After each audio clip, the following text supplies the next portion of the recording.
오늘 하나님의 말씀은 에베소서 2장 20절부터 22절 말씀입니다. 에베소서 2장 20절부터 22절입니다.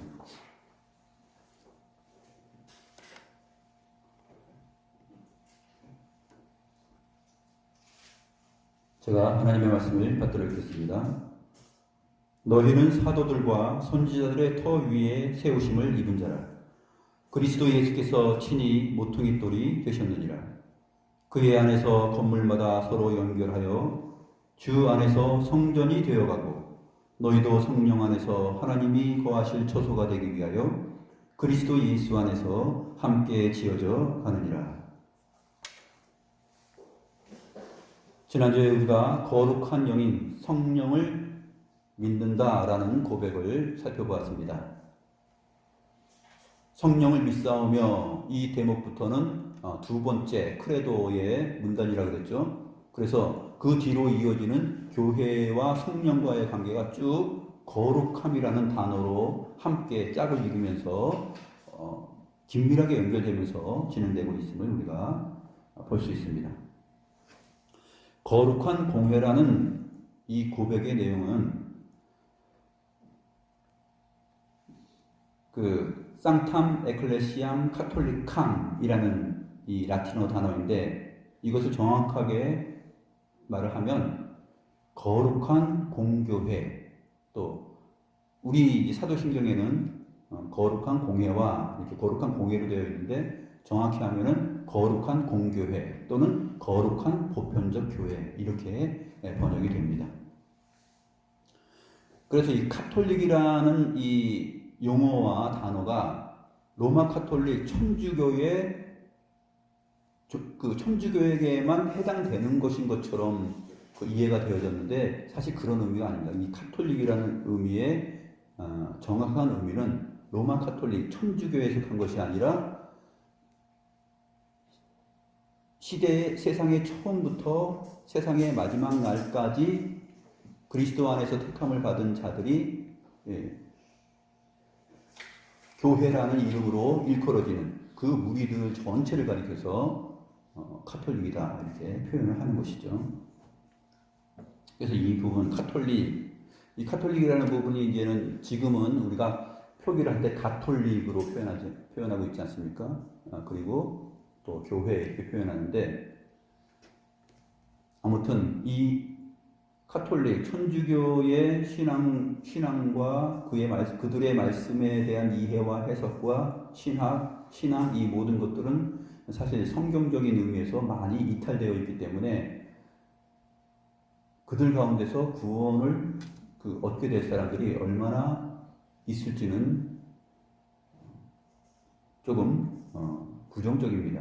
그래서 하나님께서 그들 안에도, 그들의 인생 속에서도 하나님께서 구원으로 인도하는 은혜가 있을지 모르지만, 사실 그 부분은 하나님께 속한 부분이기 때문에, 아무튼 역사 속에서 현재까지 로마 가톨릭 천주교가 가지고 있는 신학과 신앙, 이 모든 예배의 방식들, 이것들은 사실 비성경적인 내용들이 너무나 많이 있습니다.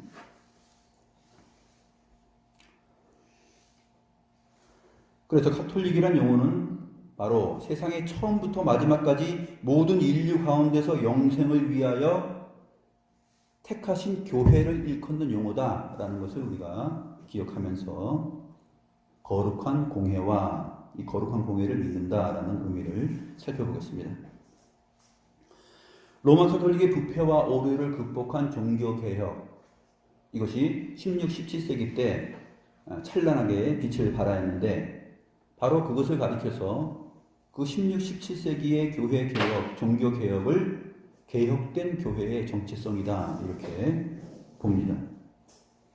그 증거들이 이제 16, 17세기에 고백된 신앙 고백서, 요리문답을 통해서 잘 확보되었고 나타나고 있죠. 그것을 우리가 성경의 강설과 함께 교회에서 늘 배우고 가르치고 읽고 묵상하는 중입니다.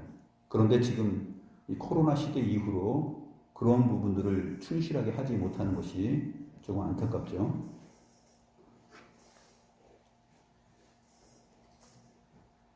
이제 성경이 말하는 바 거룩한 공교회, 즉 상탐 에클레시암 카톨릭함, 거룩한 보편적인 교회, 이것이 성경적으로 어떤 의미인지, 또 교회 역사 속에서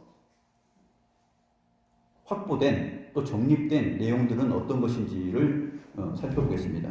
먼저 우리가 16, 17세기에 성경에 기초하여서 고백된 신앙 고백서와 요리문답을 한번 살펴보겠습니다. 1561년 벨직 신앙 고백서 27항에서 보편적 그리스도의 교회라는 내용으로 이렇게 정립을 하였습니다. 보편적 그리스도의 교회를 믿는데 그 내용이 무엇이냐면, 우리는 하나의 보편적 또는 우주적 교회를 믿고 고백합니다. 이 교회는 참된 기독교 신자들의 거룩한 집회와 모임으로 예수 그리스도 안에서 그들의 구원을 기대하고 예수 그리스도의 피로 씻음받고 성령으로 성결하게 되고 인침을 받은 자들입니다. 이게 거룩한 공회, 공교회, 보편적 교회라는 뜻입니다. 이 교회는 세상의 시작부터 존재하였고 끝까지 있을 것인데, 이는 그리스도께서 백성 없이 있을 수 없는 영원한 왕이시기 때문입니다. 이 거룩한 교회는 온 세상의 분노에도 불구하고 하나님에 의해 보존됩니다. 비록 잠시 동안 사람의 눈에 매우 작고 없어진 것처럼 보이지만, 아합의 위험한 통치 속의 동안에도 주님께서는 자기를 위하여 바알에게 무릎 꿇지 않았던 7,000명을 보존하셨습니다. 또 이 거룩한 교회는 어떤 특정한 지역이나 어떤 사람들에게나 국한되거나 제한되지 않고 온 세계에 퍼져 있고 흩어져 있습니다. 하지만 이 교회는 믿음의 능력으로 한 분 동일한 성령 안에서 마음과 뜻으로 연결되고 연합되어 있습니다. 온 세상에 또 온 시대와 역사 속에서 주님 다시 오실 때까지 흩어져 있고 펼쳐져 있는 그러한 교회이지만 성령 안에서 하나로 그리스도의 몸으로 존재하고 있다라는 부분을 설명하고 있습니다. 벨직 신앙고백서 작성 2년 뒤에 하이델베르그 요리문답, 여러분들 아시죠? 하이델베르그 요리문답에도 1563년 하이델베르그 요리문답 21주일에 보게 되면 54문답이 있는데, 이렇게 문답으로 정리하였습니다. 거룩한 보편적 교회에 관하여 당신은 무엇을 믿습니까? 지금 이제 우리가 하고자 하는 것이죠. 거룩한 보편적 교회를 믿는다고 했을 때 그것이 도대체 무엇을 믿는 것인가? 답은 이렇습니다. 나는 하나님의 아들이 세상의 처음부터 마지막 날까지 모든 인류 가운데서 영생을 위하여 택하신 교회를 참된 믿음으로 하나가 되도록 그의 말씀과 성신으로 자신을 위하여 불러 모으고 보호하고 보존하심을 믿습니다. 나도 지금 이 교회의 살아있는 지체이며 영원히 그러할 것입니다. 저와 여러분도 지금 이 교회의 살아있는 지체입니다. 그리스도의 몸인 한 지체입니다. 그리고 영원히 그러할 것입니다. 라고 성경적 정리를 하였습니다.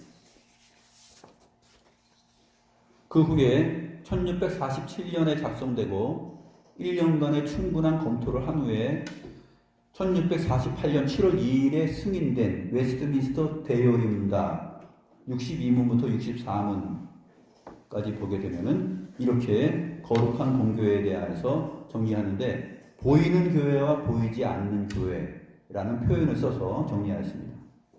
62문에 보면 보이는 교회란 무엇입니까? 보이는 교회란 모든 시대를 통틀어 세계 각처에서 참된 신앙을 고백하는 모든 사람과 그들의 자녀들로 이루어진 사회입니다. 공동체입니다. 이렇게 말합니다. 63문은 보이는 교회가 지닌 특권은 무엇입니까? 보이는 교회는 하나님의 특별한 돌봄과 다스림 아래에 있을 특권, 모든 원수의 반대에도 불구하고 예나 지금이나 보호를 받고 보존된 특권이 있다. 그리고 하나님께서 각처의 교회들에게 베푸시는 모든 은혜로운 제공들을 향유할 특권이 있다. 이런 내용들을 쭉 설명하고 있습니다. 64문에서는 그러면 보이지 않는 교회란 무엇입니까? 보이지 않는 교회란 머리이신 그리스도 아래서 한 몸으로 모여 있었고 모여 있고 모여 있을 택함을 받은 사람들의 총수입니다. 그리스도를 머리로 해서 한 몸으로 이전에 모여 있었고 그리고 지금 현재 모여 있고 앞으로 장차 모여 있게 될 택함 받은 사람들의 전체 수, 총수, 이것이 바로 거룩한 공회, 거룩한 공교회, 거룩한 보편적 교회다라는 것이에요. 그것을 우리가 믿는다라고 말하는 것이에요. 특정한 교회만 교회인 것이 아니라 세상의 시작부터 세상 끝날까지 전체의 인류 가운데 하나님의 택하신 자들의 수.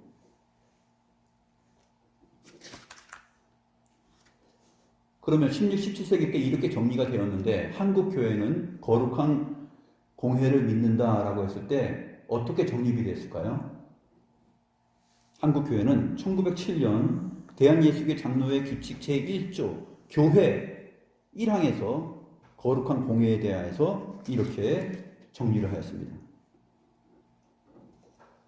1907년에 그 고백되고 작성된 내용이에요. 하나님께서 만국 가운데서 큰 무리를 택하사 그 무리로 영원토록 무한하신 은혜와 지혜를 나타내실 터이니 이 무리는 살아계신 하나님의 교회요 예수의 몸이요 성신의 전이라. 전과 지금과 후에 만국의 성도니 그 이름은 거룩한 공회라. 교회에 두 가지 구별이 있으니 보이지 아니하는 교회와 보이는 교회라. 보이지 아니하는 교회의 교인은 하나님께만 아신 바 되며 보이는 교회는 온 세상에 설립한 교회이니 그 교인은 스스로 그리스도인이라 하고 성부 성자 성신 삼위일체 되신 하나님을 공경하는 자니라. 이렇게 정립이 되어 있어요. 이게 선교사들이 한국 땅에 들어왔을 때 그들로부터 배운 내용을 가지고서 한국 교회가 정리해서 거룩한 공교회를 믿는다 했을 때 그것이 무엇인지를 정리한 거예요. 굉장히 훌륭하게 정립이 되어 있죠. 그래서 보게 되면은 유럽 대륙에 나타난 신앙 고백서와 요리문답 또 장로교회의 그 개혁교회의 신앙 고백과 요리문답 그리고 장로교회의 그 신앙 고백과 요리문답 이러한 것들을 다 지금 가르침을 받은 상태예요. 그래서 초기에 한국 목회자들이 이러한 정리를 하였던 것입니다. 초창기 한국교회, 이 장로교회가 이러한 고백을 할 수 있었던 것은 뭐냐면 미국 장로교회는 북장로교회, 남장로교회 있죠. 미국의 장로교회와 캐나다 장로교회, 영국 장로교회, 오스트리아 장로교회의 인준을 받아서 동노회가 세워졌습니다. 독립적인 그 노회가 세워졌어요. 그래서 처음에는 그 교회 수가 작기 때문에 노회였습니다. 어디에 속한 노회냐면은 세계 교회에 속한 하나의 노회였어요.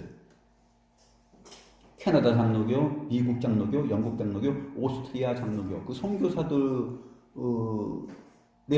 국가가 이제 총회가 형성되어 있지 않습니까? 거기에서 또 하나의 그리스도 안에서 연결점을 가진 노회로서 지금 세워진 것이죠.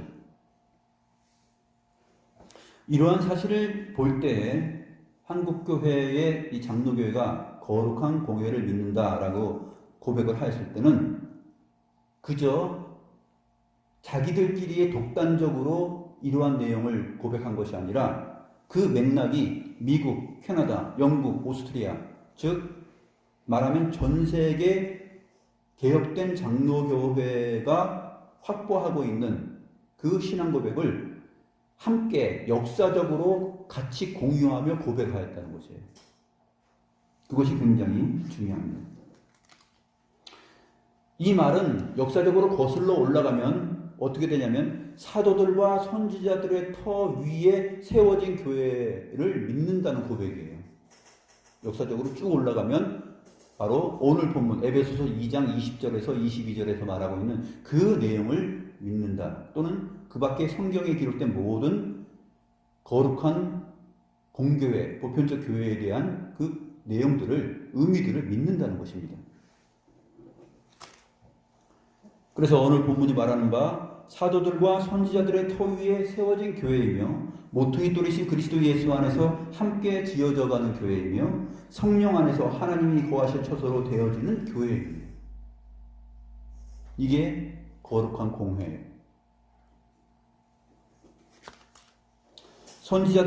사도들과 선지자들의 터 위에 세우심을 입은 자들이다 라는 것은 복음 안에서 세워졌다라는 것입니다. 하나님의 말씀 복음 안에서 세워진 교회다. 특정한 국가나 민족이나 인종, 또 피부색이나 언어 이러한 것에 국한되지 않고 전 세계에 흩어져 있으며 또 모든 시대에 연결되어 있는 그러한 교회를 가리켜 거룩한 공회다라고 말하는 것입니다. 이제 본문 말씀 에베소서 2장 20절에서 22절에 나타나 있는 표현들에 대한 의미와 또 다른 성경에서 말하고 있는 내용 몇 가지를 통해서 거룩한 공회에 대해서 한번 살펴보겠습니다.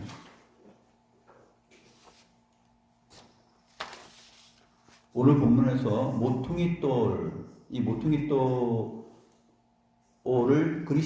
돌이신 그리스도를 인하여서 연결되어서 세워져 나가고 자라나가는 것인데, 모퉁이 돌은 건물을 지을 때 가장 모서리에 있는 큰 기둥이에요. 그래서 우리 이제 교회에 보게 되면 예배당을 건축하고 건물로 짓고 나면은 조그맣게 한쪽 귀퉁이 한쪽 앞면에다가 모퉁이 돌이라고 해가지고 조그만 대리석 하나 이렇게 써서 글씨 써가지고 붙여놓잖아요. 몇 년 몇 월 며칠 모퉁이 돌 해가지고 이렇게 써놨잖아요. 그게 모퉁이 돌이 아니에요. 모퉁이 돌은 건물 전체를 세워나갈 수 있는 그 연결시킬 수 있고 떠받칠 수 있는 그러한 큰 기둥들이에요. 큰 기둥들, 모서리에 세워지는. 그래서 그 모퉁이 돌을 근거로 하여서 건물의 벽체가 연결되는 것이에요. 우리 이 건물이 지금 네모나잖아요. 양쪽 끝에 큰 기둥, 철근 콘크리트로 해서 기둥을 먼저 세우고 그 다음에 벽돌로 그 기둥을 중심으로 해서 거기에 맞춰서 벽돌이 한 장 한 장 쌓이고 또 미장을 하고 세워져 나가지 않습니까? 그것을 말하는 것이에요. 모퉁이 돌은.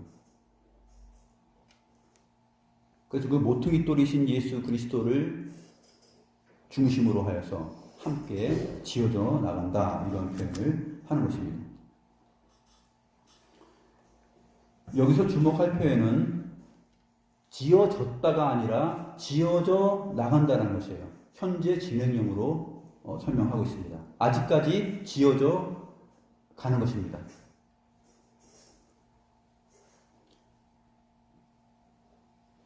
세계에서 유명한 큰 그 성전 있죠? 아직도 공사 중인 그 건물이 있지 않습니까? 굉장한 긴 기간을 아직도 미완성이에요. 네? 그 성전 지어져 가고 있는데 그것보다 더한 것이죠.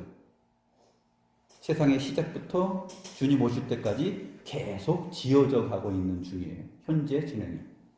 그것이 바로 거룩한 공교회입니다.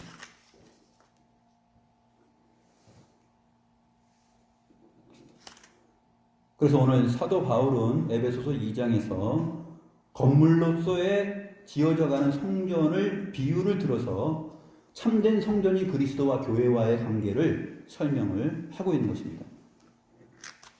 예수님께서 요한복음 2장 19절 21절에서 이렇게 말합니다. 너희가 이 성전을 헐라 내가 사흘 동안 일으키리라 그랬습니다. 유대인들이 말하죠. 아니 이 성전은 46년 동안 지은 것인데 네가 3일 만에 짓겠다고? 무슨 소리야? 엉뚱한 소리야? 이렇게 얘기하죠. 그러나 주님께서는 성전된 자기 육체를 가리켜 말씀하신 것이다, 이렇게 표현하고 있습니다.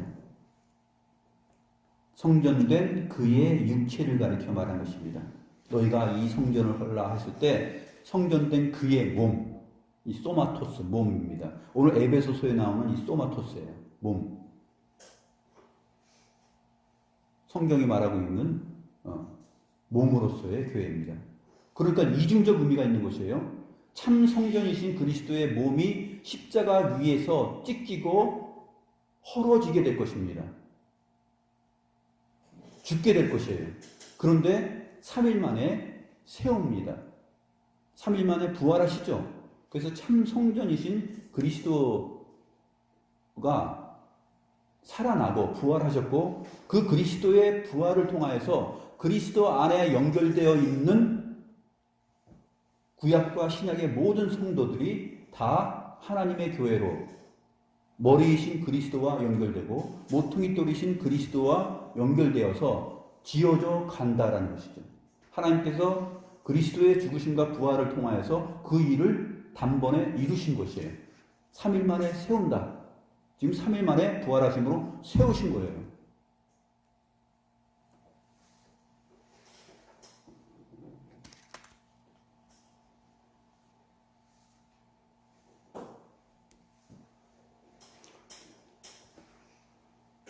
유대인들은 구약 성경이 그림자로 보여주었던 그 성전이신, 참 성전이신 그 주님을 헐어버리고 찢으시고 죽였지만, 주님께서는 부활하심으로 우리 모두를 그리스도 안에서 성전으로 세워가게 하신 것입니다.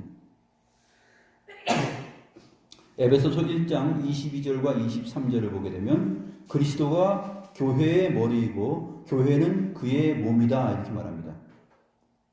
에베소서 22장과 23절에서 그리스도는 교회의 머리요 교회는 그의 몸이다. 교회는 그의 몸이다 했을 때 이 그의 몸은 바로 요한복음 21장에서 말했던 바로 성전된 그의 몸을 가리켜 말씀하신 것이다 라는 단어와 같은 단어예요.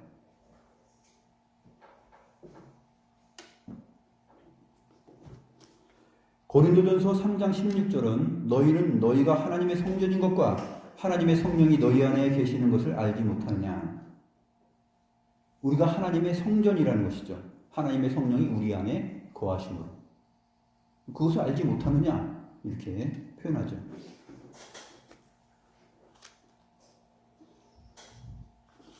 우리가 사실 교회 간다 했을 때는 이 건물 안에 간다라는 의미는 아니에요. 교회로서 모인다는 것입니다. 교회는 건물이 아니에요. 이 건물은 불안정한 것이죠. 불안정한 것입니다. 그리고 이 건물은 없어질 것입니다. 그러나 교회는 없어지지 않죠. 그래서 한국 교회는 초창기에 잘 표현했었어요. 이것은 교회당이다, 예배당이다 그랬죠. 초기에는 다 예배당이다 그랬습니다. 이 교회라고 그러지 않았어요. 1907년 작성된 그 규칙에서도 교회가 무엇이냐, 거룩한 공교회가 무엇이냐 했을 때 아까 말씀드린 대로 그렇게 정리가 잘 돼 있었습니다. 그런데 변절된 목회자들, 사심이 가득한 목회자들, 자기의 욕망을 나타내고자 하는 목회자들, 자기를 드러내고자 하는 목회자들, 그런 사람들이 이것이 성전이다 그랬죠. 이 건물이 성전이고 건물이 교회다, 교회 짓자, 성전 건축하자, 이렇게 됨으로 인해서 예배당을 짓는 것으로 혈안을 가졌던 것이죠. 그러면서 어떻게 됐습니까?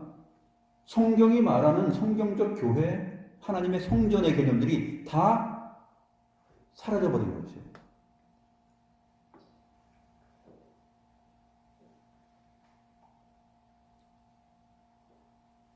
제가 고등학교 3학년 때 이 사실을 알고 나서 엄청나게 좀 화가 나기도 하고, 또 교회 안에서 같은 교사를 하는 사람들하고 또 많은 대화를 했습니다. 알고 보니까 교회는 이런 것이 아닌데 그 용어가 잘못 사용되고 있고 사람들에게 잘못 정립되어 있다. 교회 성장이란 무엇인가? 교회가 성장하는 것이 무엇이에요? 건물이 크게 세워지는 건가요? 그것이 아니잖아요. 교회 성장은 각 사람의 영혼이 하나님의 말씀과 성령으로 성장해 가는 것이에요. 그것이 교회 성장이에요. 그리스도를 모퉁이 돌로 해서 하나씩 연결되고 지어져 가는 것이에요. 그리스도를 머리로 해서 그의 몸으로서 자라가는 것입니다. 그리스도의 장성한 분량까지. 이게 교회 성장이고 성전 건축이고 그렇습니다. 아직도 다 없어지지 않았죠. 아직도 미련이 남아있어서 이것이 한국 교회의 고질병입니다. 자기가 이렇게 건축했다.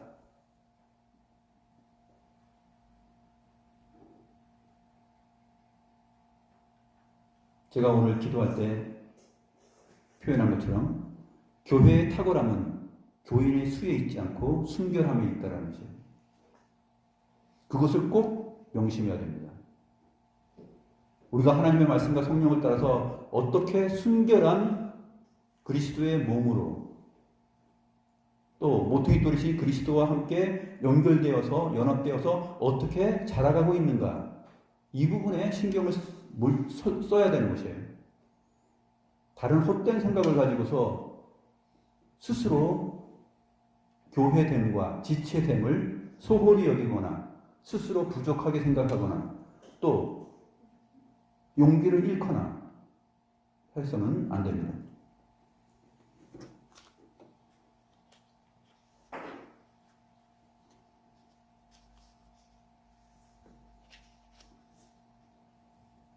그래서 항상 우리의 신앙은 원천으로 돌아가야 돼요.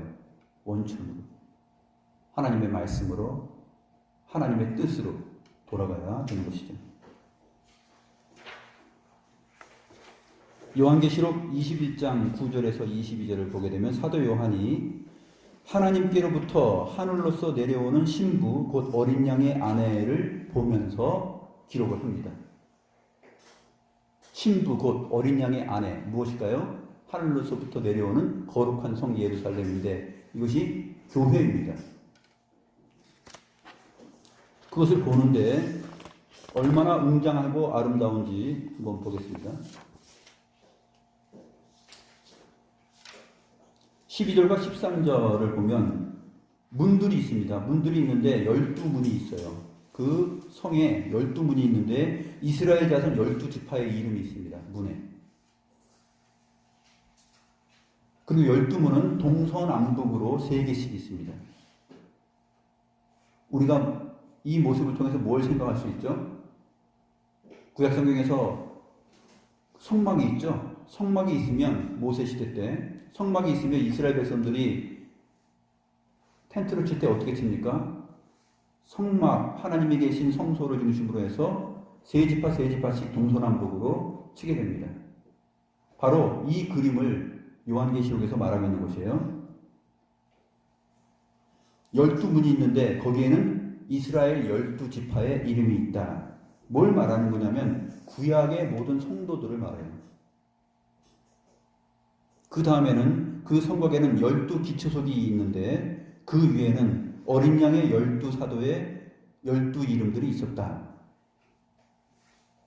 성곽에는 또 12성곽이 있는데 어린 양의 12사도의 12 이름들이 있습니다. 이것은 신약의 교회를 대표하는 이스라엘의 12지파 그 개념을 따서 주님께서는 사도들을 세우실 때 의도적으로 12명의 사도를 세웠죠. 그래서 신약교회의 대표성을 갖는 것이죠. 12사도의 이름들이 있다는 것은 뭐냐면 그것은 신약의 교회 전체를 그 성도들을 말합니다. 그래서 내려오는 것을 보는데 하늘로부터 하나님께서 보낸 그 성이 내려오는데 보니까 정사각형으로 되어 있어요. 정사각형. 큐브처럼 정사각형입니다. 그래서 그 길이와 높이, 넓이 이것을 다 보니까 12,000 스타디온이에요. 정사각형으로 되어 있는데 12,000 스타디온입니다. 이 스타디온은 고대 그리스 경기장에서 맨 앞에서 관람석까지의 거리예요. 스타디온은 1스타디온이 거리로 치면 180m입니다. 180m인데 몇 스타디온이라고요? 12,000 스타디온. 그렇게 큰 성이 내려옵니다. 계산하면 180m 곱하기 12,000을 계산하면 얼마나 큰지 아십니까? 2160km예요. 2160km. 우리 원주에서 부산까지의 거리가 몇 킬로입니까? 한 500km 됩니까? 그렇죠? 그러면 2160km예요. 정사각형으로. 그게 내려오는데 지금 사도 요한이 그것을 보고 있어요. 사도 요한이 눈으로 본다라는 게 그게 가능합니까? 하나님께서 그것을 천사들을 통해서 그것을 지금 보여주고 있는 것이에요. 그리고 그 치수도 금 갈대로 되니까 그 치수가 나왔다라는 것이죠. 이것은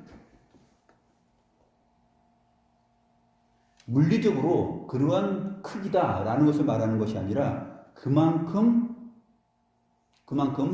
전 시대와 역사 속에서 그리스도 안에서 택함을 받은 자들의 그 무리들이다 하는 그것을 보여주는 것이죠. 그리고 그 성은 각종 아름다운 보석들로 가득 차 있습니다. 교회의 영광스럽고 거룩하고 티 없고 주름 없는 그 아름다운 자태, 그것을 보여주는 것이에요. 이것이 우리가 믿는 바 거룩한 공교회 쌍탐 에클레시암 카톨릭함이에요. 거룩한 공교회. 우리가 믿는다 했을 때 이 내용들을 믿는 것이에요. 사도들과 선지자들의 터 위에 세워지고 모퉁이 돌이신 그리스도로 인하여서 그 안에서 함께 성전으로 지어져 가는 것. 성령 안에서 지어져 가는 것.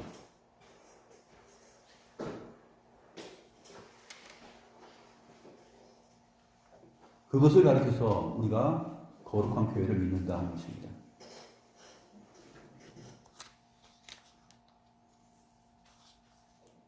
그러므로 이 거룩한 교회는 낯선 사람들의 음성을 듣지 않습니다. 요한복음 10장에서 그러죠. 주님께서 양들의 목자로 나타나고 양은 목자의 음성을 알고 그렇게 표현되어 있습니다.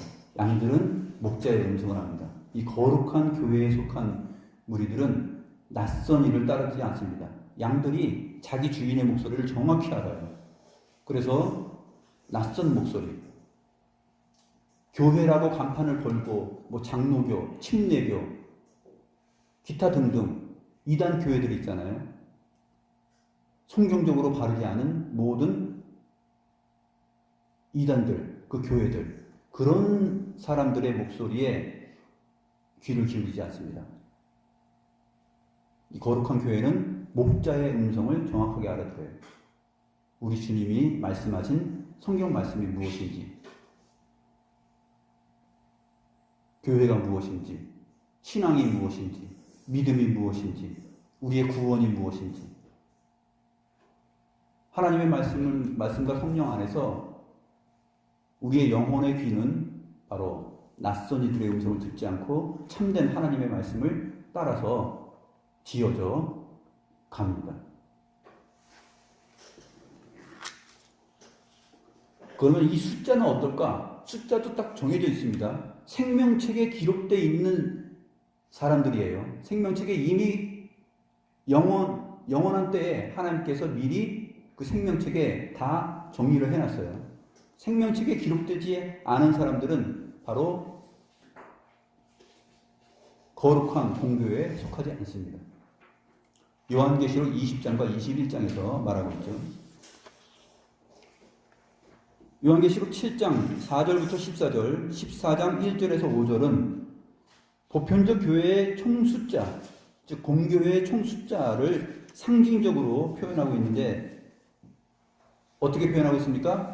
잘 알고 있는 내용 14만 4천입니다. 14만 4천. 이 14만 4천을 엉뚱하게 해석하고 자기들로만 연결시키는 그러한 이단들이 있죠. 그런 부분들, 그런 낯선 소리에, 그 낯선 음성에 따라갈 수 없는 것이죠. 요한계시록 7장 4절부터 14절을 보면 이렇게 되어 있습니다. 내가 인침을 받은 자의 수를 들으니 이스라엘 자손의 각 지파 중에서 인침을 받은 자들이 14만 4천이니 유다 지파 중에 인침을 받은 자가 1만 2천이요 루벤 지파 중에 1만 2천이요 갓 지파 중에 1만 2천이요 아셀 지파 중에 1만 2천이요 납달리 지파 중에 1만 2천이요 므낫세 지파 중에 1만 2천이요 시므온 지파 중에 1만 2천이요 레위 지파 중에 1만 2천이요 이사갈 지파 중에 1만 2천이요 스불론 지파 중에 1만 2천이요 요셉 지파 중에 1만 2천이요 베냐민 지파 중에 인침을 받은 자가 1만 2천이라. 이게 뭡니까? 이스라엘 구약에 12지파가 있었는데 12지파 각 지파 안에 또 10이라는 숫자를 또 대입시켜서 1만 2천씩 말합니다. 그래서 1만 2천 곱하기 12를 하게 되면 14만 4천이에요. 뭘 말하는 것이에요? 하나님의 언약 백성 전체를 말하는 것이죠. 상징적으로 말하는 것입니다. 요한계시록 7장 9절부터 또 이어서 보면 이 일 후에 내가 보니 각 나라와 족속과 방언과 백성과 방언에서 아무도 능히 셀 수 없는 큰 무리가 나와 흰 옷을 입고 손에 종려 가지를 들고 보좌 앞과 어린 양 앞에 서서 큰 소리로 외쳐 이르되 구원하심이 보좌에 앉으신 우리 하나님과 어린 양에게 있도다 하니 모든 천사가 보좌와 장로들과 네 생물의 주위에 서 있다가 보좌 앞에 엎드려 얼굴을 대고 하나님께 경배하여 이르되 아멘 찬송과 영광과 지혜와 감사와 존귀와 권능과 힘이 우리 하나님께 세세토록 있을지어다 아멘 하더라. 장로 중 하나가 응답하여 나에게 이르되 이 흰옷 입은 자들이 누구이며 또 어디서 왔느냐 내가 말하기를 내 주여 당신이 아시나이다 하니 그가 나에게 이르되 이는 큰 환난에서 나오는 자들인데 어린 양의 피에 그 옷을 씻어 희게 하였느니라. 어린 양의 피에 그 옷을 희게 하여서 그 흰 옷을 입은 자들이 하나님의 거룩한 성도들입니다. 요한계시록 14장 1절에서 5절도 또 내가 보니 보라 어린 양이 시온산에 섰고 그와 함께 14만 4천이 서 있는데 그들의 이마에는 어린 양의 이름과 그 아버지의 이름을 쓴 것이 있더라. 이 사람들은 여자와 더불어 더럽히지 아니하고 순결한 자라 어린 양이 어디로 인도하든지 따라가는 자며 사람 가운데서 속량함을 받아 처음 익은 열매로 하나님과 어린 양에게 속한 자들이니 그 입에 거짓말이 없고 흠이 없는 자들이더라. 어린 양이 어디로 인도하든지 그 어린 양을 따라가는 자. 성경에서 우리 주 예수 그리스도는 하나님의 어린 양이고 또한 동시에 목자로 표현되고 있죠. 그 어린 양이 인도하는 대로 따라가는 자들입니다. 그들이 바로 거룩한 공교회예요. 그것을 우리가 믿는다고 하는 것입니다. 요한복음 11장 50절부터 52절에서도 사도 요한이 당시 대제사장이었던 가야바의 말을 통해서 이렇게 증거합니다. 요한복음 11장 50절 52절 보면 한 사람이 백성을 위하여 죽어서 온 민족이 망하지 않게 되는 것이 너희에게 유익한 줄을 생각하지 아니하는도다 하였으니 이 말은 스스로 함이 아니요 그 해의 대제사장이므로 예수께서 그 민족을 위하시고 또 그 민족만 위할 뿐 아니라 흩어진 하나님의 자녀를 모아 하나가 되게 하기 위하여 죽으실 것을 미리 말함이로라. 그 민족만 위한 것이 아니라 그 흩어진 하나님의 자녀들을 다 모아서 하나가 되게 그리스도를 머리로 해서 한 몸이 되게 모퉁이 돌이신 그리스도를 중심으로 하여서 연결하여서 성전으로 지어져 가게 하기 위해서 주님께서 죽으시고 부활하신 것이죠. 그 주님께서 죽으셨을 때 바로 이 성전을 헐라 내가 사흘 만에 세우리라 했을 때의 그 내용이 이 성경 전체의 거룩한 공교회로 나타난 것입니다. 참 성전이신 주님께서 십자가에 죽고 부활하셨을 때 그때 그의 몸이 그렇게 되었을 때 바로 그 안에 그리스도의 몸인 교회가 그렇게 함께 죽고 함께 부활한 것입니다. 이 단회적 사건 안에서 거룩한 공교회가 시공간, 역사를 초월해서 하나로 연결된 것이에요. 성령 안에서. 그러므로 이 거룩한 공교회는 전에 있었고 지금 있으며 앞으로 장차 있을 그러한 교회입니다.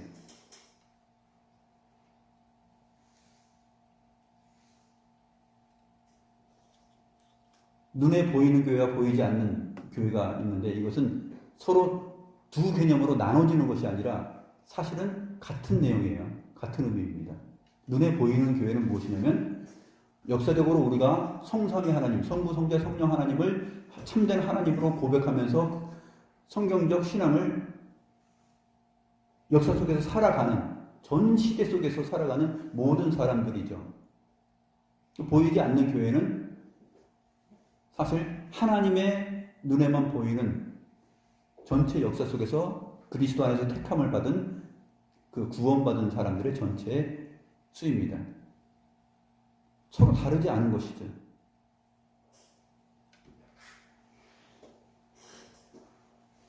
눈에 보이는 교회는 저와 여러분들이 서로 지금 서로를 보듯이 이렇게 보이는 교회들이에요. 보이는 교회들.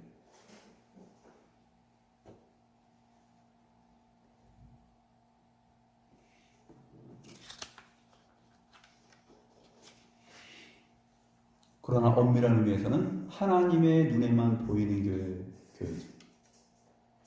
그래서 그것을 엄밀한 의미에서는 사람의 눈에는 정확하게 보이지 않는 교회. 그러므로 이 보이는 교회와 보이지 않는 교회를 공교회라고 말했을 때 그것을 믿는다라고 했을 때 성경에서 말하는 그러한 내용들을 우리가 생각을 해야 되는 것입니다.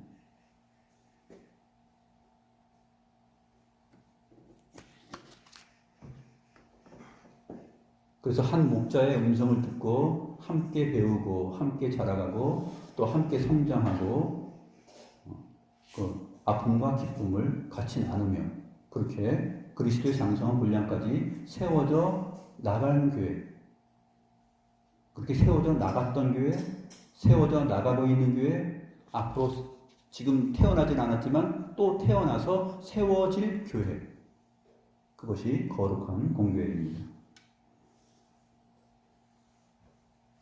우리는 이것을 믿는다라고 고백하고 있는 것입니다. 기도하겠습니다.